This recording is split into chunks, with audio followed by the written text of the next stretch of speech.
الحمد لله وكفى وسلام على عباده الذين اصطفى أما بعد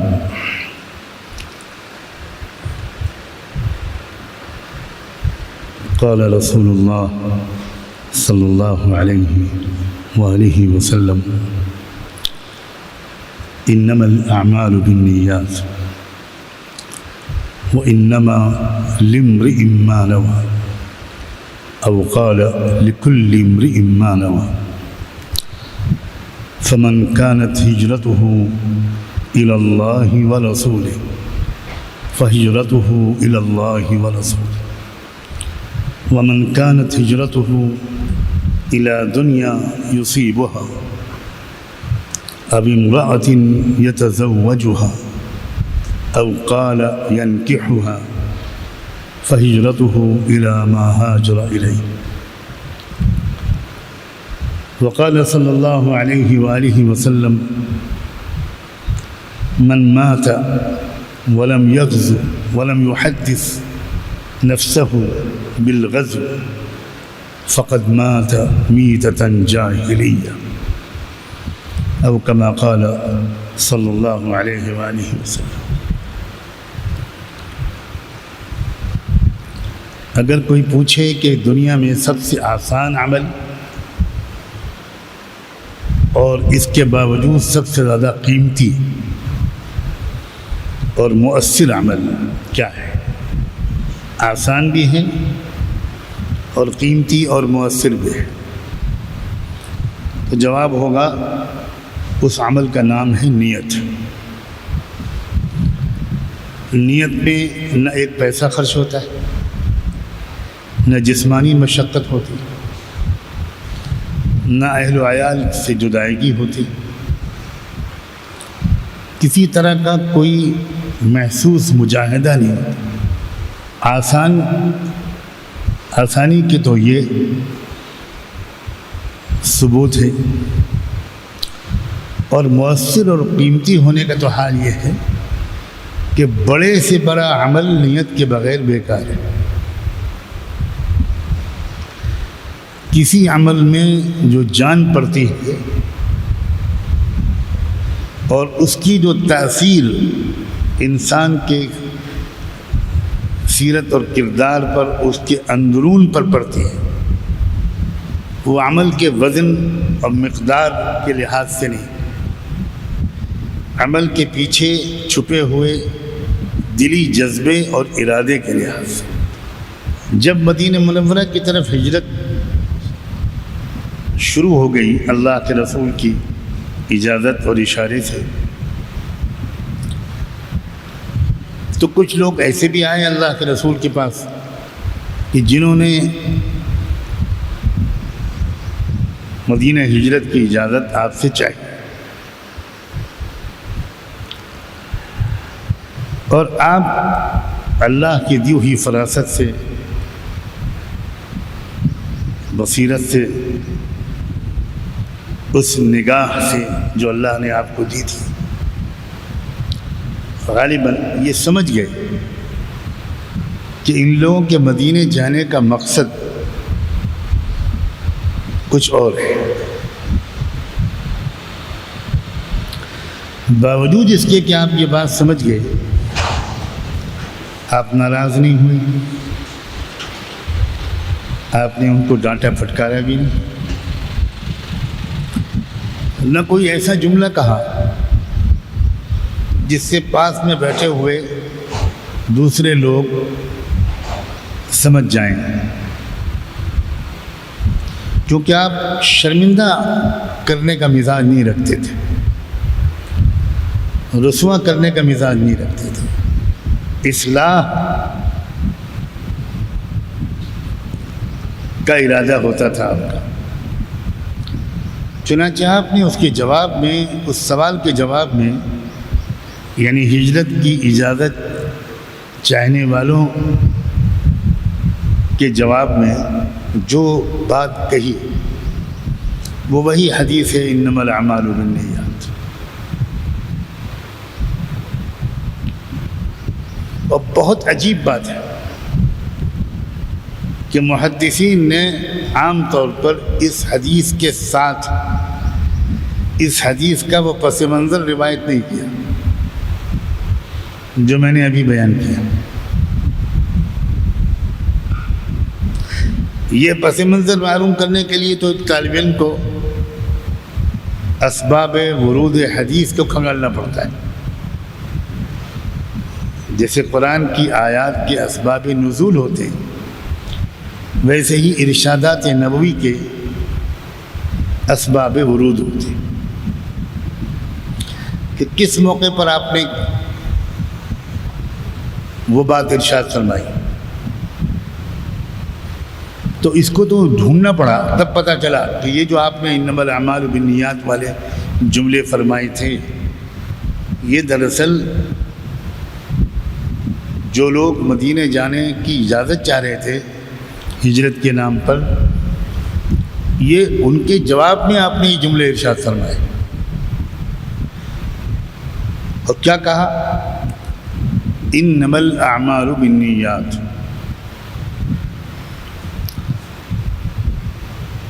کہ بھائی دیکھو ہر کام کا جو نتیجہ نکلتا ہے اس کا سارا دار و مدار اس نیت پر ہوتا ہے جو اس عمل کے پیچھے ہوتی ہے, جو وجہ عمل ہوتی ہے. جو چیز کسی کام کے کرنے کا ایک ارادہ یا جذبہ کسی انسان کے اندر پیدا کرتی ہے, اصل تو عمل کا دار و مدار اس جذبے پر ہوتا ہے, اس ارادے پر ہوتا ہے, اس چیز پر ہوتا ہے جو اس کام کا اصل محرک ہوتا ہے. یہ جملہ آپ نے ارشاد فرمایا. مگر ایک بہت کامیاب صاحب نظر معلم اور مربی وہ ہوتا ہے جو ایک ایک جملے کے بعد کہتے ہوئے بھی سننے والے یا سننے والوں کے چہروں سے اندازہ کرتا ہے کہ پوری بات میرے مخاطب کی سمجھ میں آئی کہ نہیں ہے.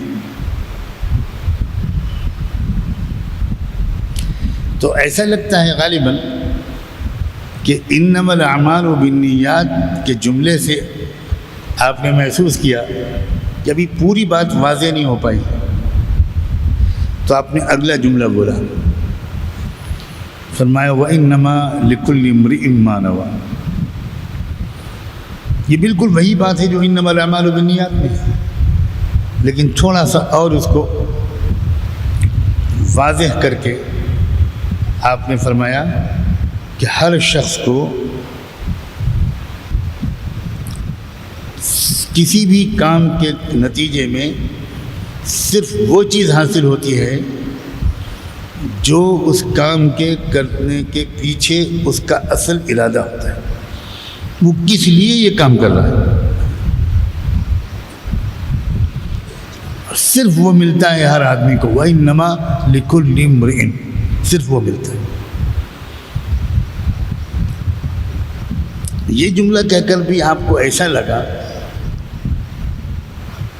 کہ ابھی بھی میرا مخاطب سمجھا نہیں کہ میں نے اس کے سوال کا جواب دے دیا. وہ جو ہجرت کی اجازت چاہ رہا تھا میں نے جواب دے دیا. آپ کو ایسے محسوس ہوا کہ سامنے والا ابھی پوری بات سمجھا نہیں, اور بعض شاگرد جان بوجھ کر بھی نہیں سمجھتے.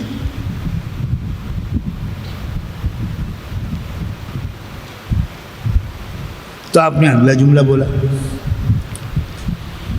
بہت صاف کر دیا, اور جسے انگریزی میں کہتے ہیں اسپیسیفکلی. اب وہ جملہ بولا جس سے وہ سامنے والا سمجھے کہ بابا تمہارے سوال کا جواب دے رہا ہوں میں. فمن كانت هجرته الى الله ورسوله.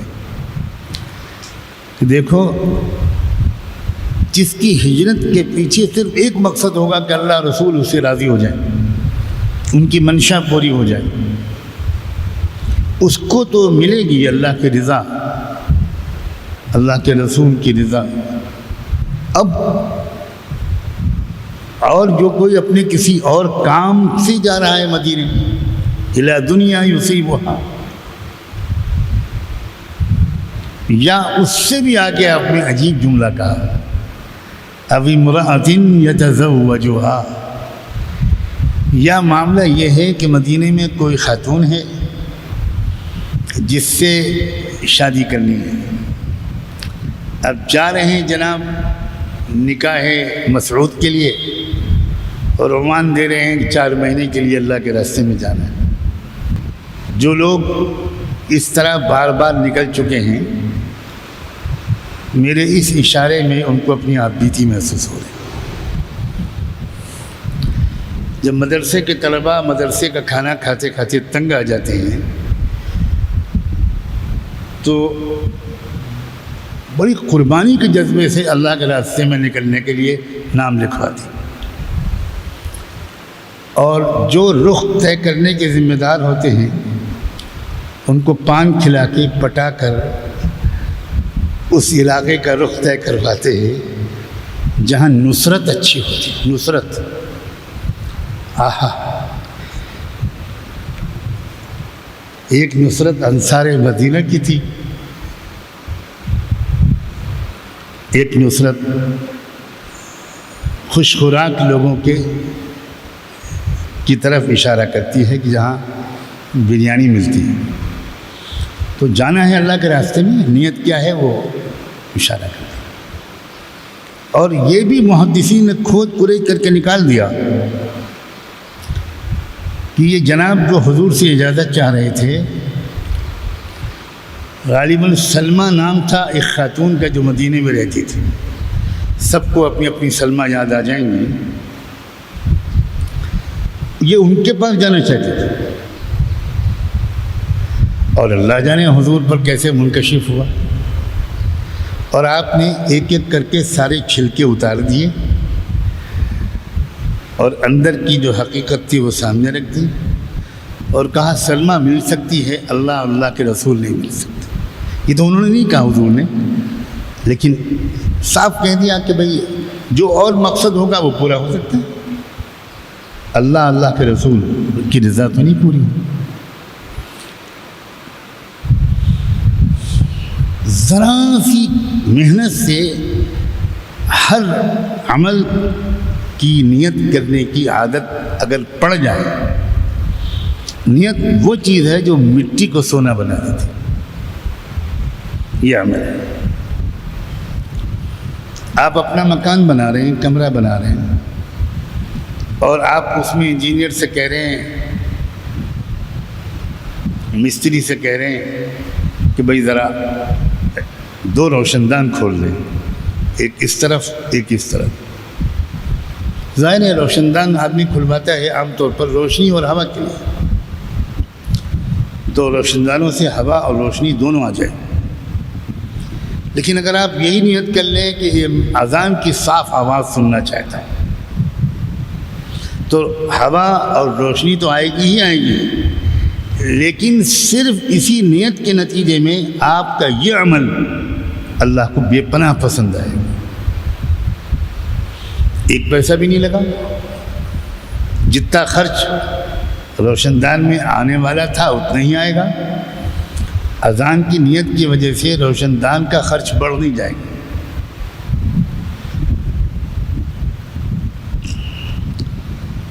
دل بیدار جب ہوتا ہے تب نیت کی عادت پڑتی ہے،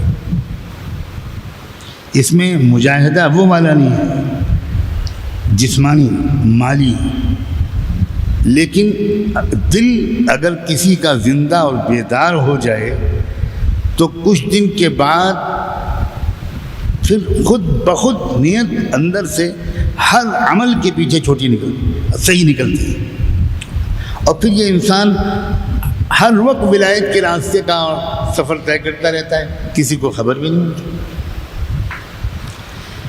یعنی آپ سوچو ذرا، اگر آدمی سونے کے لیے لیٹا ہے اور اس وقت اس کے اندر یہ خیال آ جائے بس کہ جلدی سے میں سو جاؤں، اچھی نیند آ جائے، اس کے بعد تکان دور ہو جائے، تازہ دم ہو جاؤں، پھر میں نیک کام کروں گا، عبادت کروں گا، خدمت کروں گا، علم حاصل کروں گا. تو آرام سے سوئے گا نہیں، اور پوری مدت جتنی دیر وہ سوتا رہا ان سب عمل کا ثواب ملتا رہے گا جس کی اس نے نیت کی. اب غور کرو، پوری رات کی عبادت کا ثواب، اللہ کے بندوں، ماں باپ، اہل و عیال، پڑوسیوں، عام راہگیروں کی خدمت کا ثواب، ہر عمل کے پیچھے نہیں. کھانا کھانے بیٹھے تب، حیوان بھی کھاتا ہے، حیوان بھی سوتا ہے، حیوان بھی نر اور مادہ ملتے ہیں. اکثر وہ کام جو ہم کرتے ہیں وہ حیوان بھی کرتے ہیں، انہیں کوئی نیت نصیب نہیں ہوتی. تو اگر بغیر نیت کے یہ سارے کام ہم کر رہے ہیں تو یہ سارے حیوانی اعمال ہیں.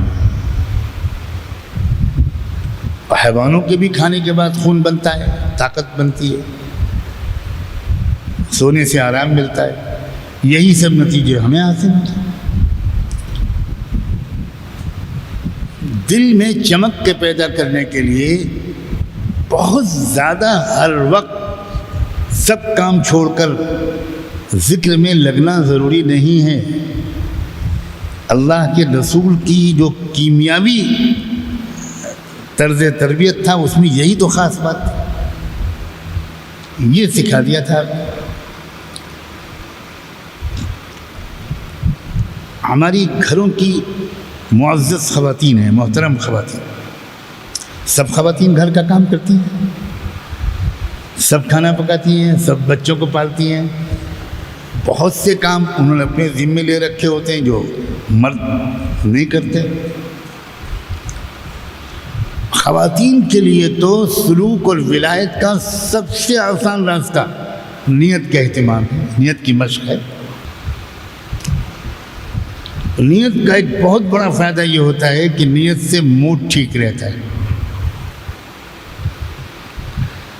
ورنہ کھانا بڑبڑاتے ہوئے بھی پکاتی ہیں، روز مہمان، لا حول ولا قوت، کہاں پھنس گئے، کس گھر میں آ گئے کہ جہاں روز مہمان. تو پکاتی تو ہیں، بڑبڑاتی ہیں. اور ایک یہ کہ کیا سعادت کی بات ہے، کیا نصیب ہے میرا، اللہ کا شکر ہے مہمانوں کے لیے خدمت کر رہی ہوں. واہ، اللہ میاں قبول کر لیجئے. آپ تو جانور کی خدمت پر مغفرت کرتے تھے، تو میں تو انسانوں اور اہل ایمان کی خدمت کر رہی ہوں. اب وہ خدمت جو وہ کرے گی وہ بڑبڑاتے ہوئے نہیں کرے گی، مسکراتے ہوئے کرے گی. نہ اس خدمت سے تکان ہوگی، نہ کوئی چڑچڑاپن آئے گا، کچھ ہوگا. نیت کا اثر صحت پر بھی پڑتا ہے، نیت کا اثر اخلاق پر بھی پڑتا ہے. نیت سے زبان میں مٹھاس آتی ہے، نیت سے چہرے پر بشاشت آتی ہے. عجیب و غریب چیز ہے نیت. اور دو چیزیں ہوتی ہیں، اگر حسن نیت نہیں ہے تو یا بے نیتی ہوتی ہے یا بد نیتی ہوتی ہے. بد نیتی کم ہوتی ہے، بہت کم ہوتی ہے، بے نیتی بالکل عام ہے. اور عجیب بات ہے، مشاہدہ اور تجربہ یہ بتاتا ہے کہ جس چیز کی نیت کرنے کی انسان کو مستقل عادت پڑ جائے وہ اس کی ایک مستقل تمنا بن جاتی ہے. وقتی نیت نہیں رہتی، پھر ایک مستقل تمنا بن جاتی ہے. مستقل تمنا کے بعد خود بخود نیت اندر یاد آ جاتی ہے. غسل کرنا، کپڑے بدلنا، خوشبو لگانا، بازار میں ضروریات زندگی خریدنے کے لیے جانا، مہمان کا استقبال، خط و کتابت، کسی کو فون کرنا، یہ سب وہ عمل ہیں جس میں اچھی نیت جڑ جائے تو یہی عمل اعلیٰ درجے کی عبادت بن جائے۔ ہمارے حضرت والد صاحب رحمۃ اللہ علیہ فرماتے تھے کہ ہر کام میں نیت کا اہتمام، انہوں نے پڑھا بھی تھا، پڑھایا بھی تھا، سنا بھی تھا، سنایا بھی تھا، لیکن حضرت مولانا الیاس رحمۃ اللہ علیہ کو جب دیکھا قریب سے تو جیسا نیت کا اہتمام کرنے والا ان کو دیکھا، تب سمجھ میں آیا کہ یہ ہے وہ انما الاعمال بالنیات۔ کوئی آنے والا مہمان کا جو استقبال کرتے، ملتے، بات کرتے، سلام کرتے، سلام کا جواب دیتے، چائے پلاتے، کھانا کھلاتے، تو ایک ہی نیت ہوتی تھی کہ اس میرے بھائی کی، اس امتی کی صلاحیتیں اللہ کے دین کی محنت اور اللہ کے کلمے کی سربلندی میں لگ جائیں، یہ نیت ہوتی تھی۔ اور اس نیت کا اثر یہ پڑتا تھا کہ نیت جو ہوتی ہے وہ دل سے نکلتی ہے اور دل پہ جا کے لگتی ہے، دل کو دل سے راہ ہوتی ہے، تو جتنی قوی وہ نیت ہوتی تھی اتنے ہی سامنے والا خود بخود اپنی زندگی کو، صلاحیتوں کو اللہ کے دین کی خدمت کے لیے وقف کر دینے کی نیت کر لیتا تھا، اس کا جذبہ آ جاتا۔ اس سلسلے میں ہم لوگ ابھی تک تو بہت کوتا ہے، لیکن کیا اچھا ہو کہ اگر حسن نیت کی مشق کریں، اور اس کا طریقہ ہے۔ آپ آج کل تو بہت ماڈرن طریقے ہیں،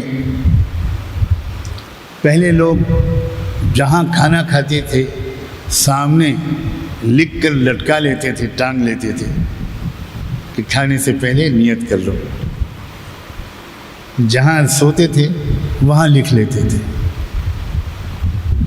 جہاں کپڑے بدلتے تھے وہاں لکھ لیتے تھے۔ یہ بالکل سچی بات بتا رہا ہوں۔ اب تو لوگ موبائل میں ریمائنڈر لگا سکتے ہیں اور کوئی طریقہ آسان اختیار کر سکتے ہیں جس میں یاد دہانی ہو جائے۔ شروع میں یاد دہانی کی ضرورت پڑتی ہے، انکار کسی کو نہیں ہے، لیکن یاد نہیں رہتا۔ ایک شخص ہے جو کسی ادارے میں کام کر رہا ہے، کسی ادارے میں ٹیچر ہے یا اور کسی ذمہ داری کو ادا کر رہا ہے، وہ وہاں کے لوگوں کے لیے کھانا پکا رہا ہے، وہ وہاں صفائی کر رہا ہے۔ وہ یہ سوچ سکتا ہے کہ بھئی یہ تو میری نوکری ہے، میں تو نوکری کے لیے کر رہا ہوں، تنخواہ ملتی ہے، تو بالکل وہ حلال کمائی ہو۔ لیکن اگر اسی میں یہ نیت کر لے ہر شخص کہ میرے اللہ آپ کے دین کی خدمت کے لیے جیسے مخلص باصلاحیت کارکن چاہیے، یہاں وہ محنت کچھ ہو رہی ہے، اللہ میرا بھی حصہ لگا دیجیے اس محنت میں۔ اللہ میں کسی عالم، کسی بزرگ، کسی بڑے، کسی استاد، کسی شخص کا خادم ہوں، ڈرائیور ہوں، میں کچھ کسی طرح بھی کام آ رہا ہوں، میں بجلی کا شعبہ دیکھتا ہوں، میں پانی کا شعبہ دیکھتا ہوں، میں روٹی پکاتا ہوں، میں بازار سے سامان لاتا ہوں۔ اب یہ سمجھتا ہے یہ بیچارہ ہمارا ساتھی، ہم تو معمولی آدمی ہیں، میری کیا اوقات ہے، میری کیا حیثیت ہے، میں تو نوکر ہوں۔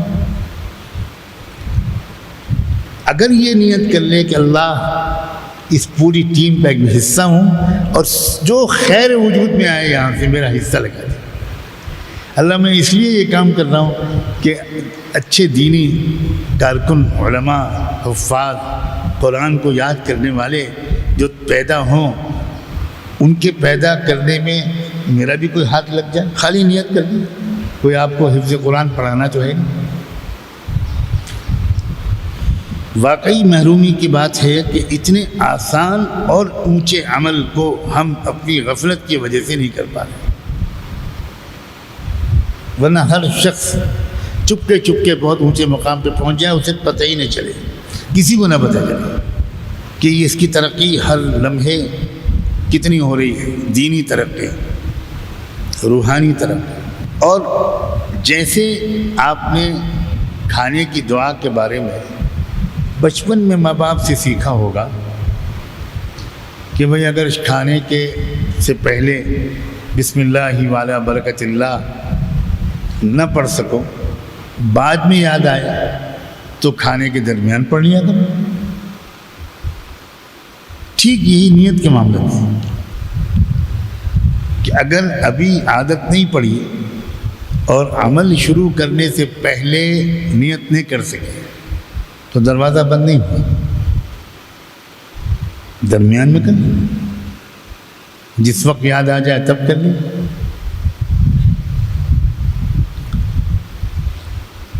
اور اللہ کا ایک عجیب معاملہ ہے، اگر بندے کی نیت صحیح ہوتی ہے تو جس چیز کی نیت بندہ کرتا ہے اللہ تعالیٰ اس کو وہ نعمت عطا کر دیتا۔ ایک صحابی آئے اللہ کے رسول کے پاس، اور اللہ کے رسول صلی اللہ علیہ وسلم بلکہ آئے کیا، مال غنیمت میں سے حصہ جب تقسیم ہوا تو جن ایک صحابی کا میں ذکر کر رہا ہوں، ان کے پاس جب ان کا حصہ بھیجا گیا تو انہوں نے واپس کر دیا، کہا نا میں نہیں قبول کروں۔ اللہ کے رسول کو اطلاع دی گئی کہ حضور وہ تو منع کر رہے ہیں، تو آپ نے یاد فرمایا کہ ذرا بھیجو میرے پاس۔ وہ صحابی آئے تو آپ نے فرمایا کہ ابھی کیا ہوا، تم نے اپنا حصہ واپس کر دیا؟ تو بڑی معصومیت اور خلوص سے انہوں نے کہا ما لہذا قاتلت یا رسول اللہ، اے اللہ کے رسول، میں نے یہ دنیا کا دھن اور مال لینے کے لیے تو نہیں جہاد میں حصہ لیا تھا، یہ تو میرا مقصد نہیں تھا۔ اب اللہ کے رسول نے فرمایا علی ما قاتلت اذن یا لما قاتلت اذن، اچھا آپ بتاؤ ذرا کس مقصد کے لیے تم نے جنگ میں حصہ لیا تھا؟ کہا اللہ کے رسول میری نیت یہ تھی کہ ایک تیر مجھے دشمن کا ایسا لگے کہ ادھر سے لگے اور ادھر نکلے اور میں تڑپ تڑپ کر جان دوں، شہید ہونا میری نیت تھی۔ تب کیا فرمایا آپ نے فرمایا اصدق اللہ یصدق کا، دل کی گہرائی سے یہ ارادہ پکا رکھو، ایک نہ ایک دن اللہ تم کو یہ تمنا تمہاری پوری کر دے گا۔ چنانچہ اگلے غزوے میں جب جنگ کے بعد اللہ کے رسول اپنے معمول کے مطابق جائزے کے لیے نکلے کہ کون کون ساتھی ہے جس نے جام شہادت نوش کیا اور کون کون زخمی ہے، تو آپ جائزہ لے رہے تھے، آپ نے ان کو پہچان لیا اور ٹھیک اسی طرح ان کی شہادت ہوئی تھی کہ گردن میں ایک طرف سے تیر لگا تھا، دوسری طرف سے نکلا تھا، اور حضور نے فرمایا صدق اللہ فصدقہ اللہ، اس نے دل کی سچائی سے ایک تمنا کی تھی، اللہ نے پوری کر دی۔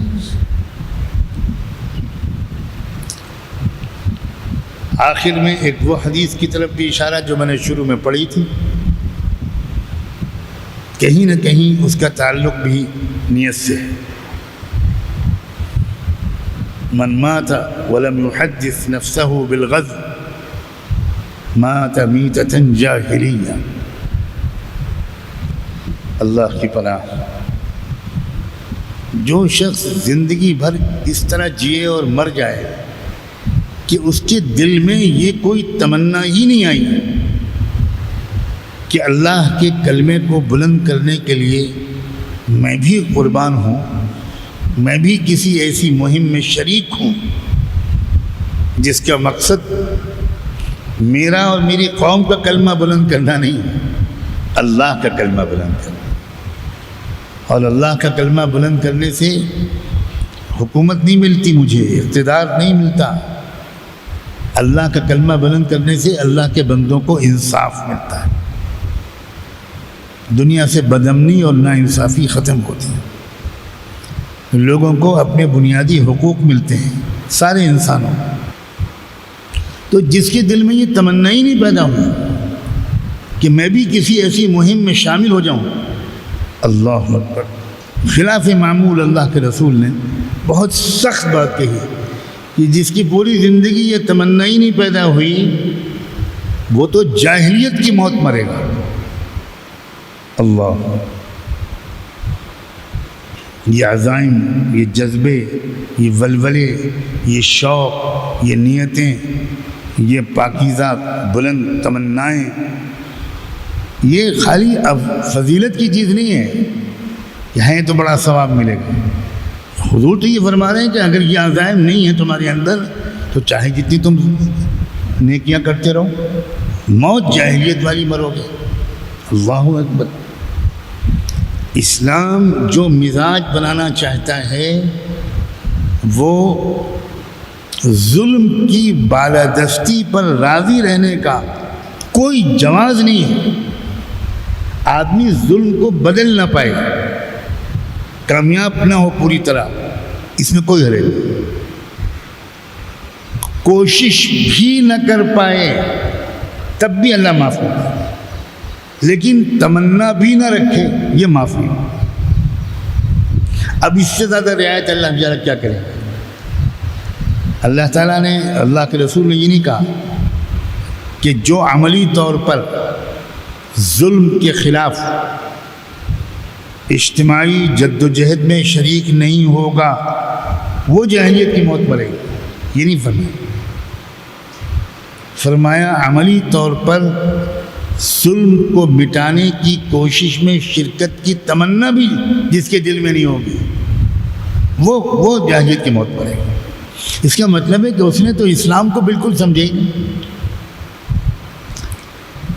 اس نے زندگی کا مقصد بالکل صحیح سمجھا ہی نہیں،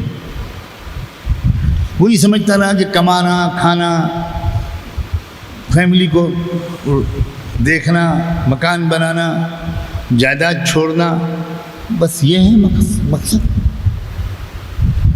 یہ برداشت نہیں ہے اللہ، یہ کسی قیمت پر معاف نہیں ہے کہ تم اپنی ہستی کو اتنا سستا سمجھو۔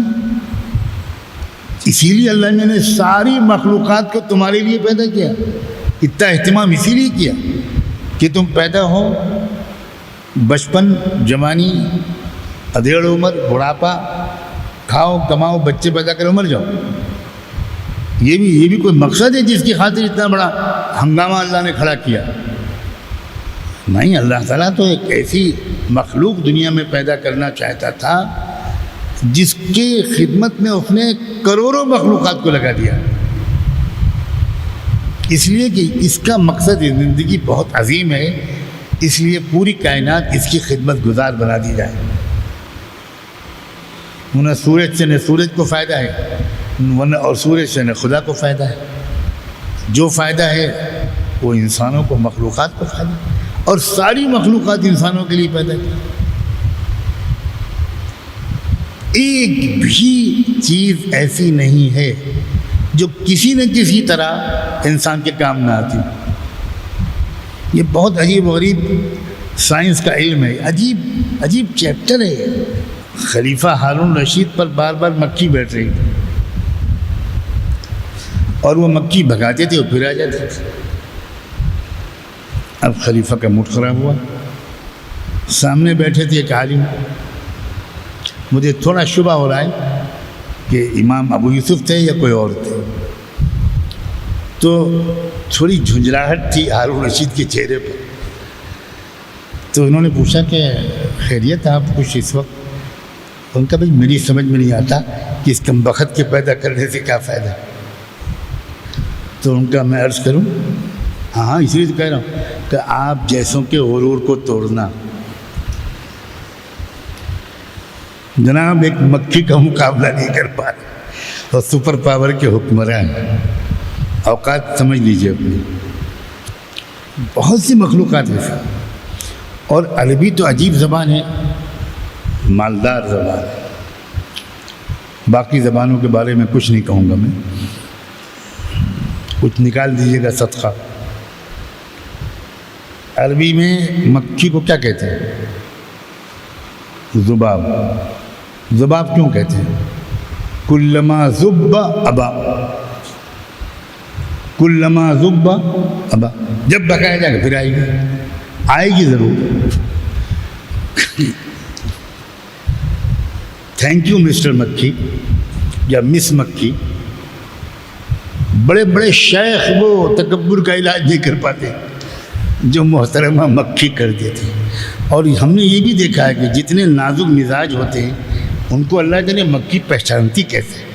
کوئی ان کے بدن سے کسی طرح کی خوشبو یا بو نکلتی ہے، انہی کو زیادہ ستاتی ہے۔ عن یمین و شمال، ادھر سے آئے گی پھر ادھر سے آئے گی پھر ادھر سے آئے گی پھر ادھر سے آئے گی۔ کوئی مخلوق بیکار نہیں۔ دنیا کے بعض جانور یا سمندری یا بری بحری ایسے ہیں جنہیں کوئی جانور بھی نہیں کھاتا، کچھ سمجھ بھی نہیں آتا لوگوں کے کہ ان کا فائدہ کیا ہے۔ جب مسلمان کاہل ہو گئے اور مسلمانوں نے سائنٹیفک ریسرچ چھوڑ دیا، جس کی سزا مسلمانوں کو بھیانک ملی۔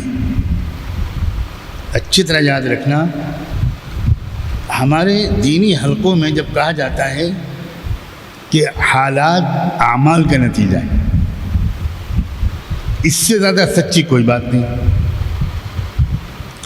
مگر کیا صحیح مفہوم ان الفاظ کے ذریعے سمجھ میں آتا ہے؟ آپ لوگ سب واعظ کہیں گے اور میری طرح اتنے لمبے لمبے واعظ کہیں گے کہ سامنے صرف ایک سامع بیٹھا ہوا۔ آپ لوگ تو خیر ذرا مجبوراً میرے سامنے بیٹھے رہتے ہیں۔ جب آنکھوں کی روشنی خدا نخواستہ میری کم ہو جائے گی تو بھاگ جانے میں آسانی ہوگی۔ تو جب آپ بہت لمبے لمبے بیان کریں گے تو ملا دو پیازے کی طرح ایسے بھی کچھ تجربے ہوں گے کہ ایک ہی بندہ سامنے بیٹھا ہوگا، باقی سب چلے گئے، اور آپ بیان اور دعا کے بعد بڑے دل سے اس کو گلے لگائیں گے اور جی چاہے گا کہ ابھی خلافت دے دیں۔ اتنا مخلص بندہ پتہ نہیں پھر ملے یا نہ ملے۔ آپ اس کا شکریہ ادا کریں گے اور وہ کہے گا بھائی اصل میں دریا اٹھانے کی ذمہ داری میری تھی، اس لیے پھنسا ہوا ہوں، میں آپ کے بیان کے لیے تھوڑی بیٹھا ہوں۔ تو آپ وہ آیت پڑھیں گے کہ یا لیتنی مت قبل ھذا وکنت نسیا منسیا۔ اعمال کا دائرہ اتنا وسیع ہے اور اس کو اس دور میں کھول کر بیان کرنا پڑے گا۔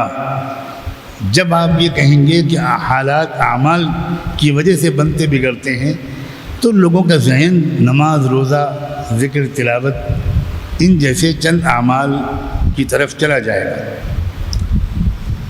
مسلمانوں نے سائنٹیفک ریسرچ چھوڑا، سائنس اور ٹیکنالوجی سے منہ موڑا، یہ بہت بڑا اجتماعی جرم کیا۔ تمام تر عثمانیوں اور ترکوں کی ذاتی نیکیوں کے باوجود عثمانی ترک بدترین ذلت کا شکار ہوئے، اور اس کی وجہ صاف تھی کہ وہ دیکھ رہے تھے کہ دنیا میں اس وقت کہاں سے کہاں ٹیکنالوجی اور سائنس پہنچ رہی ہے۔ وہ تو یورپ میں بیٹھے ہوئے تھے، ان کے لیے کوئی دور کا مسئلہ ہی تھا، لیکن ادھر یورپ نئے نئے ہتھیار بنا رہا تھا اور ادھر کسی بھی مصیبت کے وقت میں ختم بخاری ہو رہا تھا۔ ختم بخاری بہت عظیم عمل ہے، لیکن ختم بخاری کی وجہ سے سائنس اور ٹیکنالوجی کی تحقیقات نہ کرنے کے گناہ کا کفارہ نہیں ہوگا، اس کی تلافی نہیں ہو سکتی۔ تاریخ کو اے نوجوان علماء ٹھیک سے پڑھو اور سوالات کرو، ڈوبو اس کے اندر، پتہ نہیں یہ میری تمنا کب پوری ہو. بہادر شاہ ظفر آخری مغل بادشاہ ذاتی زندگی میں کہا جاتا ہے ایک بڑا نیک آدمی تھا، اور لوگ ان کی شاعری اور غزل کو گاتے رہتے ہیں، لیکن اجتماعی ذمہ داری ادا کرنے کے سلسلے میں بہادر شاہ ظفر 100% ناکام تھے. رات بھر مشاعرہ ہوتا تھا، مجرا ہوتا تھا، قوالیاں ہوتی تھی، اور ذل سبحانی فجر کے بعد سوتے تھے. اور اسی دلی میں ایسٹ انڈیا کمپنی کے اعلیٰ افسران انگریز وہ 7 بجے شام کو سو جاتے تھے، 6 بجے شام کو رات کا کھانا، 7 بجے لائٹ آف، سو 4 بجے اٹھتے تھے اور نہائے دھوئے، تھوڑے دوڑے، ورزش کی، اور اپنے سرکاری دفتروں میں 6 بجے بیٹھ جاتے تھے، 6 بجے صبح. جب دوپہر کے وقت میں بہادر شاہ ظفر کے محل میں صبح ہو رہی ہوتی تھی اور ہاتھ منہ دھلایا جاتا تھا چاندی کے تشت میں، 10 باندیاں ادھر لگی، 10 باندیاں ادھر لگی، کنیزیں، اور ذل سبحانی کو مشک و عنبر سے ہاتھ منہ دھلائے جا رہے ہیں، لباس تبدیل کرایا جا رہا ہے اور ناشتہ لگ رہا ہے. اس وقت انگریزوں کا دوپہر کا کھانا ہو چکا ہوتا تھا.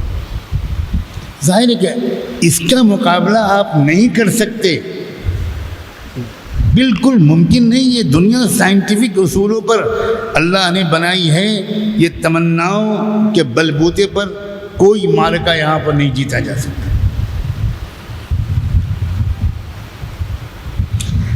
آپ کو خود اپنا مزاج ایسا بنانا ہے، تب آپ قوم کی ذہن سازی کر پائیں گے. بہت زمانے سے مسجد کے ممبر سے مسلم امت کی ذہن سازی غلط طریقے پر ہو رہی ہے یا ناقص طریقے پر ہو رہی ہے. اور یاد رکھیں کہ ہر تقریر کا اپنا اثر ہوتا ہے. اگر کوئی ایسی مشین ایجاد ہو جائے جو اس وقت کے مسلمانوں کے ذہن جس طرح سوچ رہے ہیں اس ذہن کے بنانے میں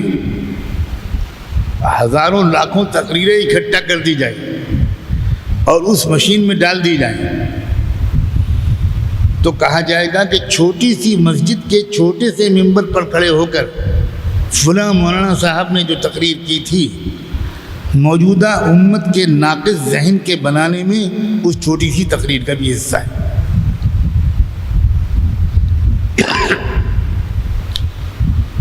بہت نازک کام ہے بیان کرنا، کھیل تماشا نہیں ہے. مسلمانوں کی ضروریات کیا ہیں، کیا خوراک ان کو ملنی چاہیے، فکری، ذہنی، عقلی، علمی، اس اعتبار سے ہمارے بیانوں میں کیا اجزاء ہونے چاہیے، کیا تناسب ہونا چاہیے، مختلف پہلوؤں کا کتنا حصہ ہونا چاہیے، کس مجمع کے سامنے ہم کو کیا بات کرنی چاہیے. یہ بہت تدبر کی بڑی گہری تربیت کی ضرورت ہے. اور احساس یہ ہے، خدا کرے کہ غلط ہو، کہ 99 ممبر و محراب سے خطاب کرنے والے ہم جیسے لوگ بس سوچے سمجھے بغیر بیانات کرتے ہیں. ضرورت کس چیز کی ہے، مرض کیا ہے اور دوا کیا دی جا رہی ہے. یا دوا میں تناسب غلط ہے، ایک پہلو پر بہت زور اور دوسرا پہلو کی نفی. آپ قرآن مجید پر غور کرو، علماء کیا ہر چند رکعتوں کے بعد موضوعات بدلتے نہیں؟ چند رکعتوں نہیں، چند رکوع، چند آیتوں کے بعد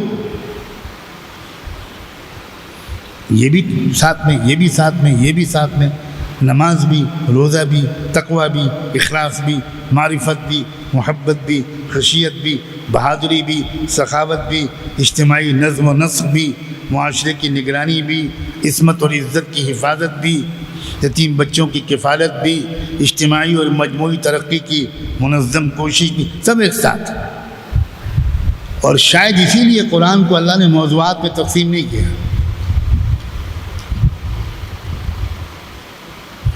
کہ یہ کتاب العبادات ہے، یہ کتاب الجہاد ہے، یہ کتاب الایمان ہے، یہ نہیں، سب ایک ساتھ۔ یونانی طب میں معجون وہ زیادہ مفید ہوتا ہے جس کے مختلف اجزاء خوب ملا دیے گئے ہوں، بالکل ہم جنس ہو جائیں۔ وہاں وہ لوگ لفظ بولتے ہیں ہم جنس ہو جائیں، سب بالکل ایک دوسرے میں پیوست ہو جائیں۔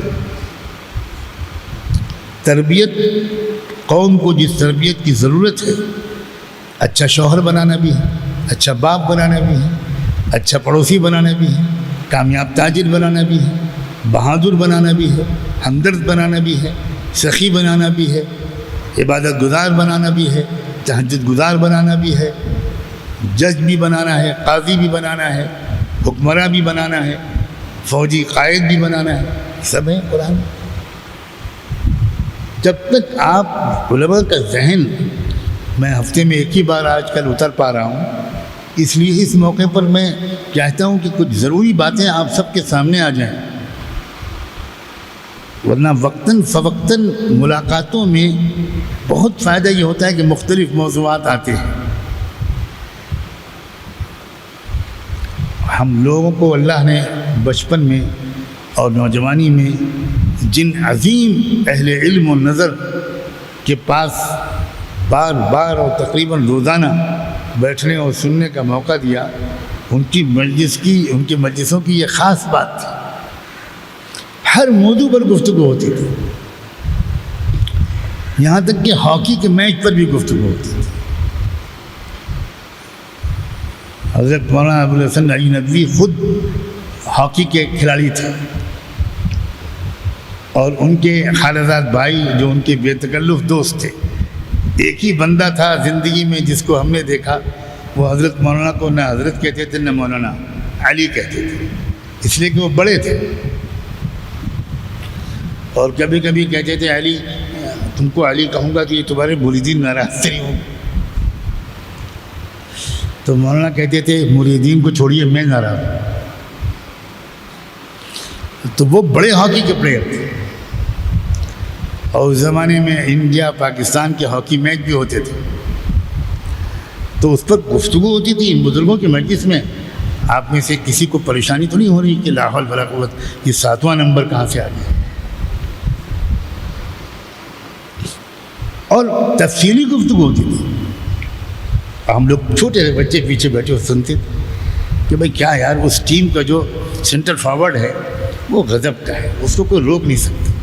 یہ کون کہہ رہے ہیں؟ مفکر اسلام، یہ ہمارے مولانا بدر الزمان تو بہت ناراض ہو رہے ہوں گے، لا حول ولا قوت الا باللہ، استغفر اللہ، سینٹر فارورڈ بزرگوں کے مجلس میں یہ واہیات بات۔ ارے کیا گول کیپر تھا، کیا اس نے گول بچائے تھے، یہ گفتگو تھی۔ اور کبھی لال بہادر شاستری اور گلزاری لال نندا اور پنڈت جواہر لال نہرو، اور کبھی امام شافعی، امام احمد بن حنبل، ابو حنیفہ، بخاری، مسلم، چوٹی کا علماء، مشائخ، سیدنا عبد القادر جیلانی، امام غزالی، ابن تیمیہ، یہ گفتگو تھی۔ حضور صلی اللہ علیہ وسلم تو لوگوں کی دلجوئی کے لیے لب و لہجہ اور زبان بدل دیتے تھے۔ عربوں میں ایک قبیلہ تھا جو ہر لفظ کے آخر میں میم لگاتا تھا، اور لوگوں کی تحقیق یہ ہے کہ وہ بھارت سے گیا ہوا قبیلہ تھا، واللہ اعلم، کیونکہ سنسکرت میں ہر لفظ شبد کے آخر میں ماں لگتا ہے۔ تو کچھ لوگوں کی تحقیق لسانیات کے ماہرین کی یہ ہے کہ وہ قبیلہ یہاں سے گیا، تو عربی زبان تو ان کی ہو گئی، مگر انہوں نے میم لگانا. تو ان میں سے ایک شخص نے اللہ کے رسول سے پوچھا لیسم منم برم صیامم سفرم الیس من البر الصیام فی السفر. تو آپ نے فرمایا لیسم منم برم صیامم سفرم. یہ حضور نے جملہ بولا. محدث خزائی نے اپنی سند سے اس کتاب کی اس بات کو نقل کیا ہے اپنی کتاب نظام الحکومت النبویہ. اب وہ صحابی کس قدر خوش ہوئے ہوں گے حضور سے اپنی زبان سنتے. ایک بچہ کبوتر سے کھیل رہا تھا یا طوطے سے کھیل رہا تھا اور وہ اڑ گیا، وہ رونے لگا. تو حضور نے اس سے کہا یا ابا عمیر ما فعل النغیر. یہ بالکل یہ اس قبیلے کی بچوں کی جو زبان ہے اس میں بولے آپ. اب وہ طوطے کے کھو جانے کا غم بھول گیا اور حضور سے کھیلنے لگا، ہنسنے لگا. یا ابا عمیر ما فعل. وہ ہم لوگ کون سی زبان بولتے ہیں؟ ایک تو 18.5 منٹ کا خطبہ مسنونہ،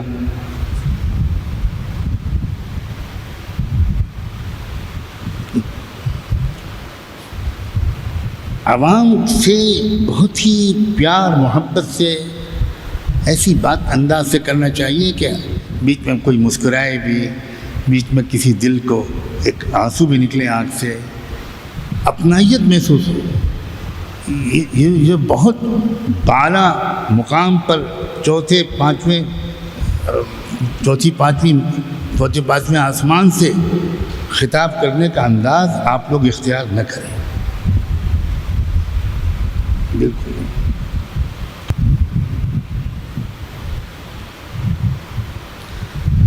تو بہرحال ایک تمنا، ایک نیت دل میں اعلاء کلمت اللہ کی بھی ہونی چاہیے اور غالب ہونی چاہیے. بہت جذبات ہونے چاہیے کہ اللہ میاں مجھے بھی تو قبول کر لے. یہ کروڑوں دنیا کے غریب لوگ پریشان ہیں اللہ، کب وہ سسٹم آ جائے گا دنیا میں جس میں سب کو راحت اور انصاف مل جائے، مسلمانوں کی حکومت بن جائے. یہ ہرگز ہماری تمنا نہیں ہونی چاہیے. یہ تو خدا کو سخت ناپسند ہے. تلک الدار الآخرہ نجعلها للذین لا يريدون علوا فی الارض ولا فساد. آخرت صرف ان کو ملے گی جن کے دل میں کوئی تمنا دنیا میں حکومت پر قابض ہو جانے کی نہیں.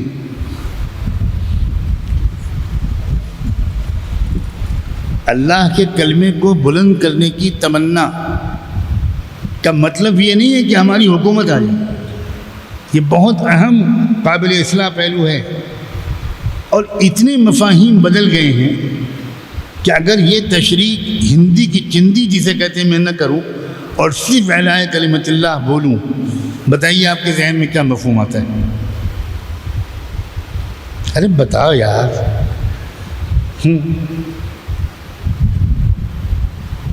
حکومت سب کے ذہن میں یہ آتا ہے نا. کتنی غلط بات ہے. اسی لیے بات کو صحیح مفہوم کے ساتھ پہنچانا یہ وہ فن ہے کہ لوگوں مجھ سے سیکھ، مجبوراً کہہ رہا ہوں. الفاظ کا استعمال ایک شخص بھی صحیح طور پر نہیں کر پا رہا ہے، بالکل نہیں کر پا رہا ہے. اس لیے کہ آپ کے ذہن میں جو 15-20 سال 25-30 سال کا جو پرانا آپ سب پڑھا ہے نا، اس کو نکالنا پڑے گا، اس کو مٹانا پڑے گا.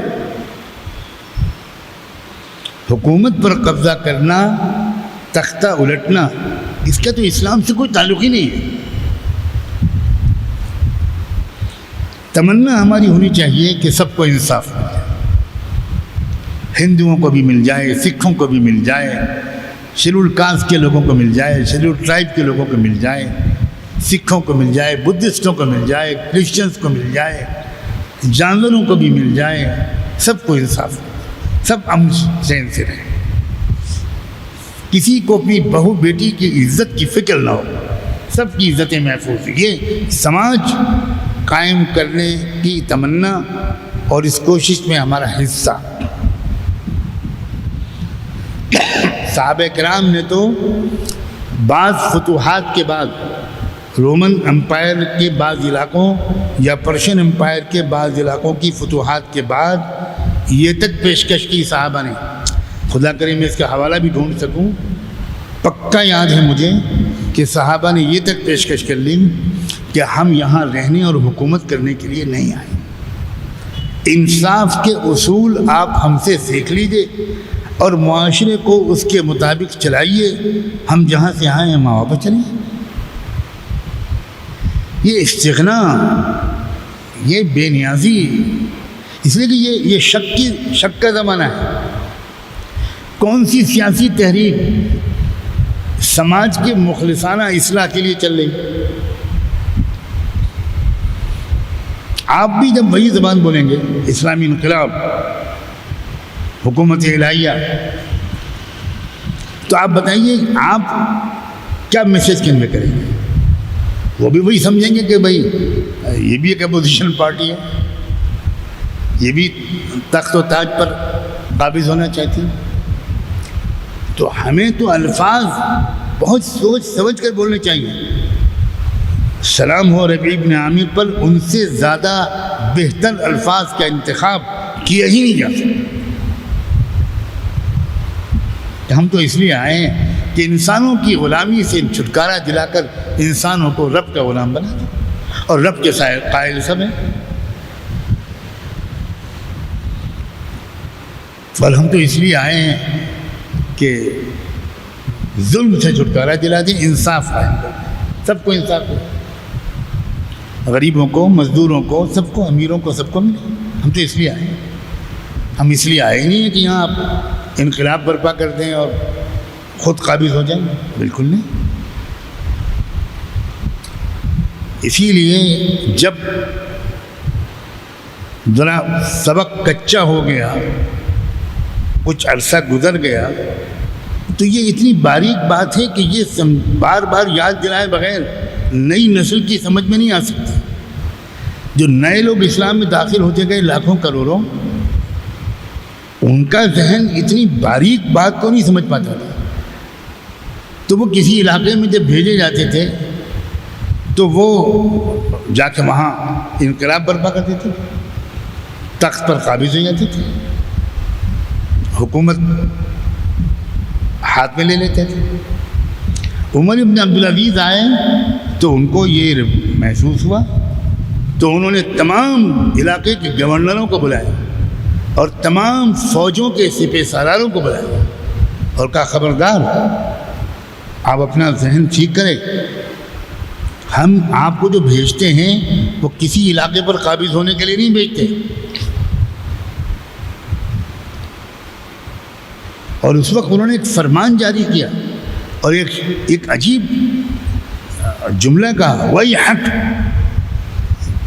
إِنَّ مُحَمَّدًا صلی اللہ علیہ وآلہ وسلم إِنَّمَا بُعِثَ هَادِيًا وَلَمْ يُبْعَثْ جَابِيًا۔ الجبایہ الہدایہ، جبایہ کہتے ہیں ٹیکس وصول کرنے کو۔ تو انہوں نے کہا کہ اللہ کے رسول لوگوں سے ٹیکس وصول کرنے کے لیے نہیں بھیجے گئے تھے، اللہ کے رسول لوگوں کو زندگی کی صحیح راہ دکھانے کے لیے بھیجے گئے تھے۔ بھائی یہ تم کیا کر رہے ہو؟ کیونکہ وہاں لوگوں کے درمیان یہ تبصرے شروع ہوئے تھے کہ عمر ابن عبدالعزیز کی جب سے ہاتھ میں خلافت آئی ہے بیت المال کی آمدنی کم ہو گئی، یہ ان کو محسوس ہوتا تھا۔ تو ان کو لگتا تھا کہ ہماری کارکردگی کم ہو گئی، ہم سے جواب طلب کر لیا جائے گا کہ بھئی تم سے پہلے تک یا مجھ سے پہلے تک تو سرکاری خزانے میں اتنا ٹیکس آتا تھا، اب جب سے میں آیا ہوں ٹیکس کا آنا کم ہو گیا، تو اس کا مطلب ہے تم لوگ کام چوری کر رہے ہو۔ تو لوگ ڈر کے مارے آپس میں باتیں کرتے تھے۔ انہوں نے کہا کہ نہ، بالکل نہیں، ایک پیسہ ٹیکس نہ آئے لیکن قوموں کو انصاف اور ہدایت مل جائے، ہم 100% کامیاب ہیں۔ تو ہماری مشن کا مقصد دوسری تمام سیاسی تنظیموں کے مقصد سے کروڑوں درجے مختلف ہے۔ تو یہ بھی نیت کے دائرے میں آتا ہے، اس لیے میں نے اس کو بیان میں جوڑا ہے کہ یہ اندر عزائم رکھو، اندر یہ جذبات رکھو کہ اللہ کسی طرح آپ ہم سے بالواسطہ یا بلا واسطہ سسٹم کے بدلنے کا کام لے لو۔ جو ظالمانہ سسٹم پوری دنیا میں چل رہا ہے اس کے بدلنے کا کام لے لیجیے، اور ہر آدمی اس میں کہیں نہ کہیں اس کا حصہ ہو سکتا ہے۔ بالکل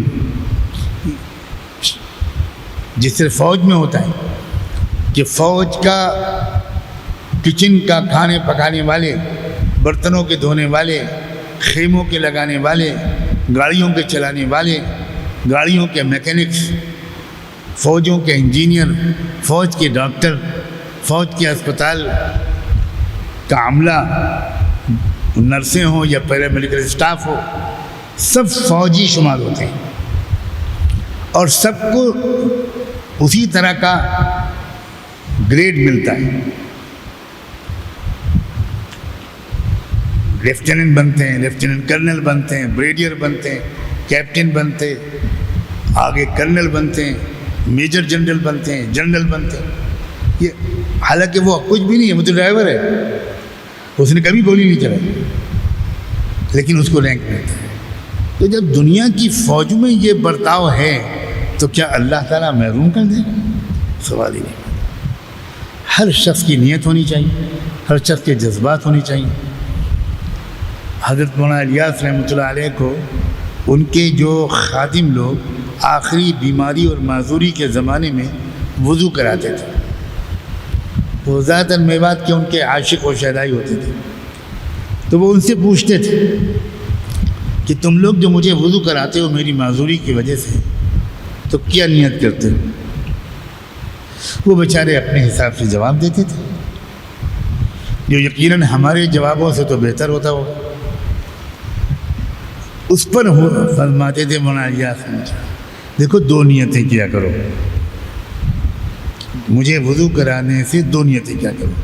ایک تو یہ کہ وضو کا صحیح طریقہ سیکھنے کا موقع ملے گا، کوئی سنت کوئی مستحب نہیں چھوٹے گا، یہ نیت کیا کرو۔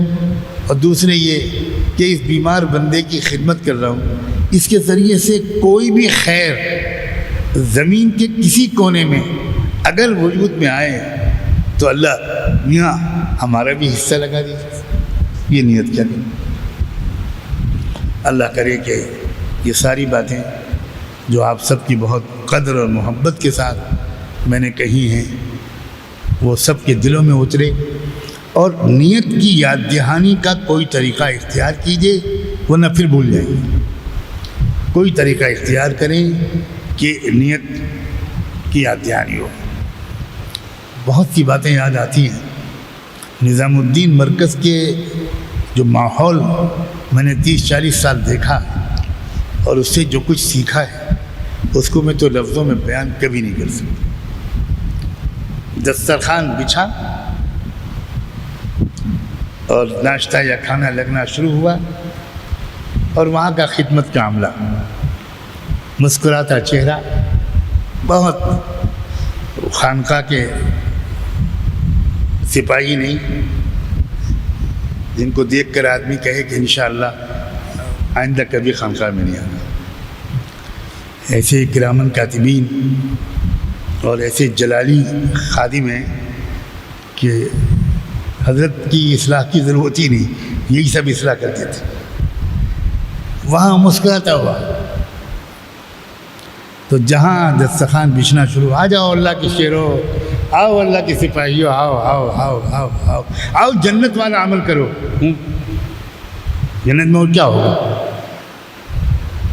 نہ گشت ہوگا، نہ درس ہوگا، نہ بیان ہوگا، کھانا پینا ہوگا، بس آؤ آؤ جنت والا، جنت آؤ جنت جنت والا عمل کرو، شاباش۔ ہاں بھائی نیت کرو نیت کرو نیت کرو، اس کھانے سے جو قوت بنے گی وہ اللہ کی یاد و دین کی محنت میں لگے گی۔ وہ کھانا لگا رہے ہیں اور یہ اعلان کر رہے ہیں۔ ایک ہمارے یہاں کھانے لگانے والے اللہ رحم کرے، ایسا معلوم ہوتا ہے کہ ان کی جیب سے نکل رہا ہے، اوپر سے بیٹھا بیٹھا سب دیکھتا رہتا ہوں، اور کھانے والے بھی بیچارے ڈرے سہمے رہتے کبھی ڈانٹ پڑے گی. ایسے تھوڑی دل جیتا جاتا. پورے کھانے میں دوسری پلیٹ لا کے رکھی. اب ماشاء اللہ بھائی نے تو چائے پینے کی نیت کر لی. اب وہ دوسری پلیٹ کھائے یا نہ کھائے, اب وہ سوچ رہا گیا بھیا بھوکا ہی اٹھ جاؤں, ورنہ یہ تو 4 مہینے کے بغیر چھوڑیں گے نہیں. طریقے ہیں بھائی. پوری دنیا میں کروڑوں انسانوں کا لگا دینا کوئی کھیل ہے؟ لوگ 2-3 کمزور پہلوؤں کو دیکھتے ہیں اور لاکھوں بہترین پہلوؤں کو نہیں دیکھتے. بڑے سے بڑے عالم وہاں جا کے ان کو محسوس ہوتا تھا یار ہم نے الفاظ پڑھے ہیں بس, کچھ نہیں ہمارے پاس. اور وہ لوگ اسی نیت سے خدمت کرتے تھے. کھانا پکانے والے اسی نیت سے کھانا پکاتے تھے. میں جانتا ہوں ایک صاحب تھے ہمارے بارہ بنکی کے, تو 40 سال وہاں کے مطبخ میں خدمت گزار رہے ہیں. آپ یقین کرو گے کہ روزانہ 10,000 مرتبہ درود شریف پڑھتے تھے. کھانا پکاتے رہتے تو درود شریف پڑھتے رہتے. اب اس کا کھانے سے نور نہیں آئے گا, کیا بنے گا؟ مدینہ منورہ میں ایک صوفی اسلم صاحب تھے, اللہ ان کے درجے بلند کرے. ایسا عاشق مدینے کا, ایسا شیدائی, اور مدینے آنے والے ہر شخص کا ایسا خدمت گزار میری گناہ گار آنکھوں نے دیکھا ہی نہیں. 24 گھنٹے میں آپ کو یقین نہیں آئے گا 1,00,000 مرتبہ درود شریف پڑھتے. اور بالکل ان کے یہاں دیگیں چڑھی رہتی تھی, دیگیں 10, 15, 20 جو موسم کے اعتبار سے گھٹتی بڑھتی تھی, اور ہر وقت اس میں کھانا پکتا رہتا. اور ان کی تمنا صوفی اسلم صاحب کی یہ ہوتی تھی کہ مدینے میں آنے والا ایک بندہ بھی ہو. اور کیا دست غیب ان کے پاس تھا وہ اللہ بہتر جانے.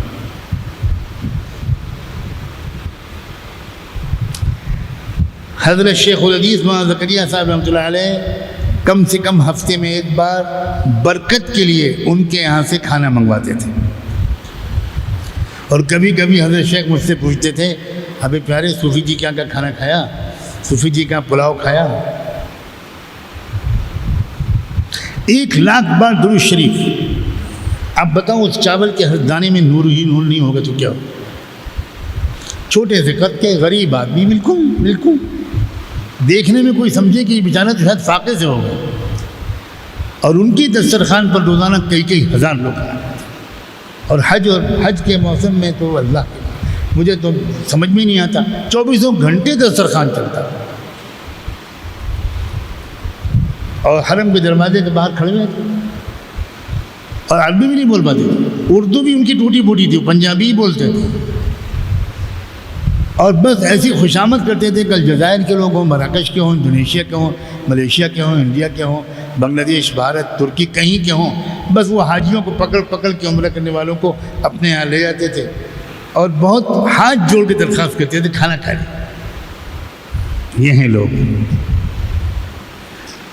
میں نے سنا ہے کہ 700 بار اللہ کے رسول کی زیارت ان کو نصیب, 700 بار. کیونکہ حضور یہ فرماتے تھے پیارے تو میرے مہمانوں کا خیال کرتا ہے, میں تیری مہمان نوازی خود کروں گا, تو میرے مہمانوں کا خیال کر. یہ ہے اسلام, یہ محبت, یہ اخلاق, یہ سخاوت, یہ خدمت, یہ پاکیزہ نیتیں اور جذبات. اللہ تعالی ہم سب کو بھی ان بلندیوں تک پہنچائے. پھر اصرار کرتا ہوں اپنی آپ کو نیت کی یاد دلانے کی ترکیب آج ہی سے کچھ نہ کچھ اختیار کرنا شروع کریں. سوتے وقت کی نیت, کھاتے وقت کی نیت, کپڑے پہنتے وقت کی نیت, نہاتے وقت کی نیت, مصافحہ کرتے, ملتے وقت, فون کرتے وقت. کیا عجیب و غریب چیز ہے نیت. یعنی آپ اپنی بیوی کے منہ میں لقمہ رکھیں اور اس پر اللہ کا قرب آپ کو نصیب ہو جائے. ساری زندگی کے گناہ معاف، یہ نیت کریں۔ لقمہ آپ یوں بھی رکھ سکتے ہیں، اس سے ماحول اچھا تھوڑا بہت ہو جائے گا، لیکن اس نیت کے ساتھ جس کا اظہار کرنے کی کوئی ضرورت نہیں۔ یہ نیت تو آپ کے خدا کے درمیان ہے، اور آپ نے منہ میں لقمہ رکھ دیا، ایک جملہ محبت پیار کا آپ نے بول دی، لیکن نیت اس وقت ہونی چاہیے کہ یہ اللہ کی بندی سب گھر بار کو چھوڑ کر آئی ہے، اس کا دل خوش کروں گا تو اللہ خوش ہوگا، بس ختم۔ ان باریک خوبصورت نازک باتوں کو سمجھنے کی اللہ ہمارے اندر عقل عطا فرمائے، اور ان کو زندگی میں اختیار کرو تو بڑی آسانی سے انشاءاللہ ایک روحانی ترقی ہوگی، جس کی خواہش سب کو ہوتی ہے، اور آسان راستہ وہ ہے جس کا آج مذاکرہ ہوا۔ جزاک اللہ۔